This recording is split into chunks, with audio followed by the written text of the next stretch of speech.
Hello hormones, welcome on to the show. నా వీడియోస్ని కంటిన్యూస్గా ఫాలో అవుతున్నందుకు చాలా థ్యాంక్ యూ. ఎందుకంటే ఈ వారం ఒక ఇంట్రెస్టింగ్ కాన్సెప్ట్ మీ ముందుకు వచ్చాను. కానీ ఆ కాన్సెప్ట్లోకి వెళ్ళే ముందు ఒక చిన్న విన్నపం. అదేంటంటే నా వీడియోని చాలామంది చూస్తున్నారు కానీ సబ్స్క్రైబ్ చేయకుండా వెళ్ళిపోతున్నారండి. చాలా రిస్క్ అది. ఎందుకంటే మీరు సబ్స్క్రైబ్ చేస్తేనే నేను ఇలాంటి వీడియోస్ ఇంకా చేయగలను. చేస్తే చాలా కొత్త డైరెక్టర్స్, కొత్త స్క్రీన్ రైటర్స్ మనకి పరిచయం అవుతారు. సో ఈ మాత్రం ఇస్తే చాలు, చెల్లరగిపోతారు. Please do not forget to subscribe. So subscribe చేసుకున్న వాళ్ళు వెంటనే ఇప్పుడు సబ్స్క్రైబ్ చేసేయండి. Let's start our show cinema గుండు.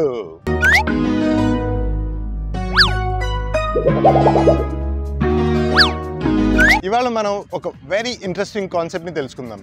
దానికి పెద్దగా పేరు లేదు కానీ కాన్సెప్ట్ ఏంటంటే, మీరు మన తెలుగు సినిమాలు ఎస్పెషల్లీ చూస్తుంటే అందులో మన హీరోకి అన్ని ఎమోషన్స్ ఉంటాయి. అంటే కథలో హ్యాపీనెస్ ఉంటుంది, సాడ్నెస్ ఉంటుంది, అలాగే మన హీరో అప్పుడప్పుడు హీరోయిన్తో డ్యూయెట్లు ఆడేస్తుంటాడు. అదే సడన్గా ఆ పాట అయిపోయిన తర్వాత కోపంతో ఫైట్లు చేస్తుంటాడు. అదే అమ్మ కోసం ఏడ్ చేస్తుంటాడు. అంటే ఇది మొత్తం ఫ్యామిలీ ఎంటర్టైనర్ అంటే ఉంటారు చూడండి. అలాగూ అన్ని ఎమోషన్స్ ఒకే సినిమాలో ఉంటాయి. అదే మీరు హాలీవుడ్ సినిమాల్లో అబ్జర్వ్ చేస్తుంటే ఏదో ఒక ఎమోషన్తో హీరో అలా ట్రావెల్ అవుతూ ఉంటాడు. అలా అని చెప్పి హాలీవుడ్ ఏమన్నా మనకన్నా బెటర్ ఫిల్మ్ ఇండస్ట్రీయా, అలాది మనకేమన్నా తెలుగు ఏమన్నా చిన్న ఇండస్ట్రీయా? కాదు. వాళ్ళ స్టైల్ వాళ్ళది, మన స్టైల్ మనది. ఎవరు పైన లేరు, కింద లేరు, అందరూ సర్కిల్లో ఉన్నాం. కానీ ఇలా మన తెలుగు సినిమాలు ఎందుకు అన్ని ఎమోషన్స్ ఉన్నాయో తెలుసుకోవాలంటే ముందు మీరు ఈ ఛానల్కి, ఈ వీడియోస్కి సబ్స్క్రైబ్ చేయండి. నేను ఆ టాపిక్లోకి వెళ్ళిపోతాను. So let's jump in to the topic. आपके सामने एक बड़ा सा रेड बटन है। हाँ, है। दबा दिया, आगे बोलो. ఈ కాన్సెప్ట్ కోసం నేను చాలా రీసెర్చ్ చేయాల్సి వచ్చిందండి. కానీ ఆ రీసెర్చ్లో చాలా ఇంట్రెస్టింగ్ విషయాలు బయటపడ్డాయి. అదేంటంటే, మీరు మన సినిమాల్లో ఇన్ని ఎమోషన్స్ ఎందుకు ఉంటాయని రీజన్ వెతికితే దానికి మూల కారణం మనం భోజనం చేసే విధానం. సైంటిఫిక్గా ఏం ప్రూవ్ అయిందంటే, మనం ఫర్ ఎగ్జాంపుల్ మనం ఒక పెళ్లి భోజనం తీసుకోండి. తెలుగు పెళ్లిలో భోజనం ఎలా ఉంటుందంటే, ఫస్ట్ మనం ఎలా స్టార్ట్ చేస్తాం? ఒక అన్నం వేసుకుని, కొంచెం నెయ్యి వేసుకుని, దాంట్లో ఒక రోటి పచ్చడి వేసుకుని తింటాం. అదో ముద్ద తింటాం. తర్వాత ఆవకాయతో ఒక ముద్ద తింటాం. తర్వాత కొంతమంది ఫ్రై వేసుకుని 2 ముద్దలు తింటారు. దాని తర్వాత వెంటనే పప్పు వేసుకుంటాం. పప్పు ఆకుకూర పప్పు లేకపోతే శుద్ధపప్పు ఏదో వేసుకుని దాంట్లో కొంచెం ఆవకాయ నంచుకుని 2 ముద్దలు తింటాం. దాని తర్వాత సాంబార్లో కాస్త వడియాలు వేసుకుని మళ్ళీ 2 ముద్దలు లాగించేస్తాం. దాని తర్వాత రసం. దాని తర్వాత ఇప్పుడు దాకా వేడి పదార్థాలు తిని సడన్గా పదార్థం అంటే పెరుగులోకి జంప్ అవుతాం. ఆ పెరుగులో కూడా కొంచెం ఆవకాయ, కొంతమంది స్వీటు, రకరకాల టేస్ట్లు, రకరకాల ఫ్లేవర్స్ మనం ఎంజాయ్ చేస్తూ ఉంటాం. సో మన భోజనం ఎలా ఉంటుంది? అన్ని విధాల టేస్ట్లు, అన్ని విధాల చల్లవి, వేడివి అన్నీ కలిపి తినేస్తూ ఉంటాం. అది మన స్టైల్, అది మన కల్చర్, అంతే. సో అలాగే మనం చూసే సినిమాల్లో కూడా అన్ని ఎమోషన్స్ ఉంటాయి. అదేం తప్పు కాదు, అదేమీ ఎక్కువ కాదు, తక్కువ కాదు. అది మన కల్చర్, అది మన స్టైల్, అంతే. అందుకే మీరు అదే బ్రిటిష్ సినిమాలు చూసారనుకోండి, ఓన్లీ సింగిల్ ఎమోషన్, బ్లాండ్గా తక్కువ కలర్స్, తక్కువ లైటింగ్లో సినిమా అంతా డల్గా అని మనకు అనిపిస్తుంది. కానీ వాళ్ళకి అలా అనిపించదు. ఎందుకంటే వాళ్ళు తినే విధానం వెరీ సింపుల్. ఒక మీట్ ఉంటుంది, ఒక మీట్ అంటే ప్రోటీన్, ఒక కార్బోహైడ్రేట్ అంటే ఒక ఇది ఆలు మ్యాష్ కానీ లేకపోతే రైస్ కానీ తింటారు, అంతే. ఇంకొక గ్రీన్ ఉంటుంది. సో 3 టేస్ట్ ఉంటాయి. వాళ్ళ సినిమాలు కూడా వెరీ సింపుల్గా 3 ఎమోషన్స్తో, సింగిల్ ఎమోషన్స్తో నడిపోద్ది.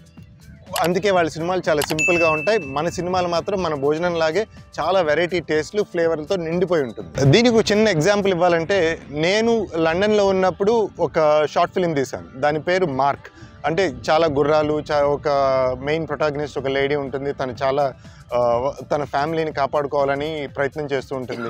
ఆ ఫ్యామిలీ బిజినెస్ ఉంటే ఆ ఫ్యామిలీ ఉంటుందని తన తాపత్రయం. అందుకని ఆ గుర్రాలని అమ్మేయకుండా ఆ ఫ్యామిలీ బిజినెస్ని హోల్డ్ చేసుకుంటూ ఉంటుంది. ఇందులో మొత్తం ఒక 20 మినిట్స్ సినిమాలో ఎమోషన్ అంతా ఒకటే ఎమోషన్ ఉంటుంది. ఫ్యామిలీని తను కాపాడుకోవాలి అనే ఫ్యామిలీ బాండింగ్ కోసం తన తాపత్రయం అదే ఒకే ఎమోషనే ఉంటుంది. మీరు కావాలంటే మీరు ఈ సినిమా చూడాలనుకుంటే కింద డిస్క్రిప్షన్లో లింక్ పెడతాను. Please watch the film. అప్పుడు మీకు అర్థమవుతుంది బ్రిటిషర్స్ ఎలా సినిమాలను ఆస్వాదిస్తారు, మన తెలుగు వారి సినిమాలు ఎట్లా ఆస్వాదిస్తారని. అదే నేను ఇక్కడ ఏదైనా యాడ్ ఫిలిం చేస్తే చాలా కలర్ఫుల్గా, చాలా ఎమోషన్స్తో తీస్తాను నేను. సో ఆ ఒక్క ఎగ్జాంపుల్ కూడా డిస్క్రిప్షన్లో పెడతాను. నా ఇండియన్ సినిమాలు, నా ఫారెన్ సినిమాలు ఎలా డిఫరెన్స్ ఉంటుందో మీరే అబ్జర్వ్ చేయండి. ఇవాళ ఒక చిన్న బెనిఫిట్ టిప్ ఇద్దాం అనుకుంటున్నానండి మీకు. ఫిలిం ఫీల్డ్లో సెటిల్ అవుదాం అనుకునే వాళ్ళందరికీ ఇది వర్తిస్తుంది. ఎందుకంటే నేను ఈ తప్పు చేశాను ఇనిషియల్ డేస్లో. ఫిలిం ఫీల్డ్లో సెటిల్ అవ్వడానికి ఇనిషియల్ డేస్లో పెద్దగా డబ్బులు ఉండవు, ఎవరు మీకు పెయిడ్ జాబ్స్ ఇవ్వరు.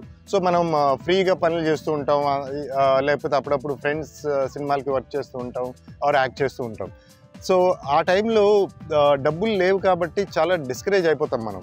కానీ నాకు చెప్పిన రీసెంట్గా ఒక బుక్ చదివాను. అందులో ఏం చెప్పారంటే డబ్బులు అనేది మన ఇండస్ట్రీ నుంచే రావక్కర్లా. టైం ఉన్నప్పుడు ఆ టైంని మీరు మానిటైజ్ చేసుకోవచ్చు. ఫర్ ఎగ్జాంపుల్ మీకు ఎడిటింగ్ స్కిల్ ఉందనుకోండి, ఎడిటింగ్ జాబ్స్ చేయండి. లేదంటే రైటింగ్ స్కిల్ ఉందనుకోండి, రైటింగ్ జాబ్స్ చేయండి. మీరు అసిస్టెంట్ డైరెక్టర్ అవుదామని వచ్చారు కాబట్టి రైటింగ్లో ఇన్వాల్వ్ అవ్వను అలాంటివి ఏం పెట్టుకోకండి. మీరు యాక్టర్ అవుదామని వచ్చినా సరే ఆ టైంకి మీకు డబ్బులు కావాలి కాబట్టి చిన్న చిన్న ఎడిటింగ్ వర్క్లు లేకపోతే ఎనీ కైండ్ ఆఫ్ జాబ్స్, అది ఫిలిం ఫీల్డ్కి మాత్రమే సంబంధించింది కావక్కర్లేదు. ఫర్ ఎగ్జాంపుల్ మీరు ఈ మధ్య చాలా ఆడ్ జాబ్స్ వస్తున్నాయి. ఇండియాలో కూడా ఆడ్ జాబ్స్ చేయడానికి పెద్దగా మొహాట పట్టలేదు. స్విగ్గీ చేయండి, లేకపోతే డెలివరీ చేయండి, ఏమైనా చేయొచ్చు. ఇన్ఫ్యాక్ట్ కొంతమంది ఇప్పటికి కూడా పేపర్లు వేసి మళ్ళీ ఆ డబ్బులతో రూమ్ రెంట్లు కట్టుకొని సినిమా ఫీల్డ్కి వచ్చి వర్క్ చేస్తున్నారు. సో వాళ్ళని ఇన్స్పైరింగ్గా తీసుకోండి. లేజీగా ఊరికనే టైం నేను పలానా అవకాశం కోసం వెయిట్ చేస్తున్నాను, ఆ వెయిటింగ్ పీరియడ్లో ఉన్నాను అని టైం వేస్ట్ చేసుకున్న వాళ్ళతో మీరు తిరగద్దు, మీరు అలా ఉండద్దు. నేను ఆ తప్పు చేశాను, మీరు చేయకండి. మళ్ళీ వేస్తాడు. ఏం కౌంటర్ సార్ ఇవి? జీ మీలో నీ కామెడీ యాంగిల్ కూడా ఆడుకోవచ్చు. సో ఇది ఈ వారం టాపిక్. అండ్ మీరు ఎవరన్నా మంచి సజెషన్స్ ఇస్తే మీరు ఇచ్చిన సజెషన్ బట్టి నేను వీడియోస్ చేస్తాను. ఫర్ ఎగ్జాంపుల్ నెక్స్ట్ వీక్ చేయబోయేది ఒక ఇంట్రెస్టింగ్ కమెంట్లో నేను చూసిన టాపిక్కే. ఆ టాపిక్ ఏంటంటే అది ఇప్పుడే చెప్పేస్తే మజా ఉంది, నెక్స్ట్ వీక్ తెలుసుకుందరు. కానీ మీరు నాకు అలాగే మీ కమెంట్స్ పెడుతూ ఉండండి. ఇన్ఫ్యాక్ట్ ఫీడ్బ్యాక్ కూడా ఇచ్చినా సరే I'm more than happy to receive feedback. ఎందుకంటే నేను కూడా తప్పులు చేస్తూ ఉంటాను, ఆ తప్పులు సరిదిద్దుకుని ఇంకా వీడియోస్ బెటర్గా చేయగలను. So see you all next week on cinema గుండు.